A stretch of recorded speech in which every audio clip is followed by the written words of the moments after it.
বরফের পাহাড়ে ঘুরতে যাই। ওয়াও, এই পাহাড়ি রাস্তা দিয়ে গাড়িতে করে যাওয়ার মজাটাই আলাদা। চারিদিকে শুধু বরফ আর বরফ।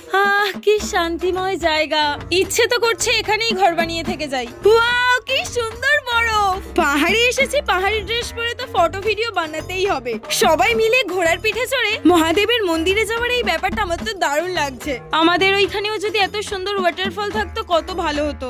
ধুর, এই পাহাড়কে ছেড়ে বাড়িতে যেতে তো একদমই ইচ্ছেই করছে না, কিন্তু কি আর করা যাবে, মন না চাইলেও বাড়িতে তো যেতে হবেই। বাড়িতে এসে গেলাম মানে সেই একঘেয়েমি জীবনটা শুরু হলো। আর এই দেখো, সকাল হতে না হতে জীবনের সমস্যাগুলো শুরু। কন্টিনিউ পাহাড়ের রোদে ঘোরাঘুরি করার কারণে আমার চুলটা ড্রাই আর ফ্রিজি হয়ে গেছে। তারপর অনলাইনে সার্চ করে এই রিলসটা সামনে এলো, বাট এখানে যে প্রসেসটা দেখাচ্ছে এটা বানানোর ধৈর্য বা সময় আমার হাতে নেই। তবে এর বদলে রয়েছে আমার কাছে একটা দুর্দান্ত প্রোডাক্ট, যেটা হলো new flexi gel with rosemary oil, যা আমাদের হেয়ারকে সিল্কি আর শাইনি তো করেই, তার পাশাপাশি হেয়ারকে ফ্রিজ ফ্রিও করে তোলে।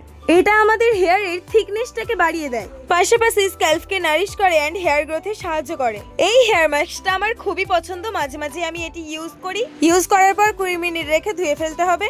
আর এই দেখো রেজাল্ট, আমার হেয়ারটা আগে থেকে অনেক বেশি সফট আর শাইনি হয়ে গেছে।